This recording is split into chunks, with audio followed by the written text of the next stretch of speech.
ଘୋଷଣା ମହିଳାଙ୍କୁ ମିଳିବ 3000 ଟଙ୍କା।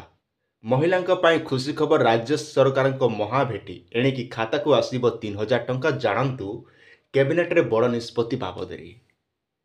ଏଥର ଖାଲି ଆପଣମାନେ ଖାଲି ପଇସା ପାଇବେ ନା, ଖାଲି ବେଗ୍ ନବୀନ ପଟ୍ଟନାୟକ ସେଥିଲାଗି ଏକା ଆପଣମାନକେ ବେଗ୍ ଦୁଇଟା ଲେଖା ଦେଇଛନ୍, ଯାହାଦ୍ୱାରା କି ଆପଣ ଯେନ୍ ବେଗ୍ ଧରିଛନ୍ ସେ ବେଗ୍ନେ ଖାଲି ପଇସା ଛିନବେ। ପଇସାଟା ମିଶନ ଶକ୍ତି ମା ମାନେ ପାଇବେ। ଆଉ ଇନେ ପେପରରେ ବି ମେନସନ୍ କରାଯାଇଛି ମିଶନ ଶକ୍ତିକୁ ନେଇ କ୍ୟାବିନେଟ୍ରେ ବଡ଼ ଘୋଷଣା। 17 ଲକ୍ଷ ସଦସ୍ୟଙ୍କୁ ୟୁନିଫର୍ମ ବାବଦରେ ମାସିକ କେତେ ଲୋକ ପାଇବେ? 17 ଲକ୍ଷ ଲୋକ ଆଜ୍ଞା ୟୁନିଫର୍ମ ଲାଗି ମାସକେ 1000 ଟଙ୍କା ଦିଆଯିବ ଆଜ୍ଞା। ତାପରେ ବ୍ଲେଜର ପାଇଁ ଅତିରିକ୍ତ, ତାପରେ ଫାଷ୍ଟ ଷ୍ଟାର୍ଟିଂରେ ଆପଣମାନେ ପାଇବେ 1000 ଟଙ୍କା, ତାପରେ ବ୍ଲେଜର ଲାଗି ଆପଣ କେତେ ପାଇବେ? 2000 ଟଙ୍କା ପାଇବେ। ବ୍ଲକ ଓ ଜିଲ୍ଲା ରାଜ୍ୟ ସ୍ତରରେ କାର୍ଯ୍ୟନିର୍ବାହୀ ସଦସ୍ୟ ଇମାନେ ଯେନ୍ମାନେ କି ପାଇବେ କେନ୍ ମାନେ 2000 ଟଙ୍କା ଅତିରିକ୍ତ ଅଧିକା ପାଇବେ ନା ବ୍ଲକ ଲେବୁଲ୍ରେ ଯେନ୍ମାନେ ଜିଲ୍ଲା ରାଜ୍ୟସ୍ତରୀୟ କାର୍ଯ୍ୟକାରୀ ନିର୍ବାହୀ ସଦସ୍ୟ ଅଛନ୍ ସେମାନେ 2000 ଟଙ୍କା ଏକ୍ସଟ୍ରା ପାଇପାରିବେ।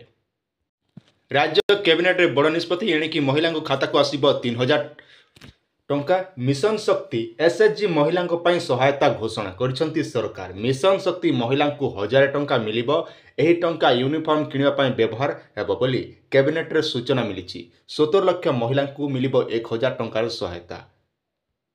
ମଧ୍ୟ କହିଛନ୍ତି କାର୍ଯ୍ୟନିର୍ବାହୀ ଥିବା ମହିଳାଙ୍କୁ 1000 ଟଙ୍କା ପ୍ରଦାନ କରିବେ ସରକାର। କେବଳ ସେତିକି ନୁହେଁ, ବ୍ଲେଜର କିଣିବାକୁ ଅତିରିକ୍ତ 2000 ଟଙ୍କା ଦିଆଯିବ ବୋଲି ବଡ଼ ଘୋଷଣା କରାଯାଇଛି। ଏଥିପାଇଁ 723 କୋଟି ଟଙ୍କା ମଞ୍ଜୁର କରିଛନ୍ତି ରାଜ୍ୟ ସରକାର।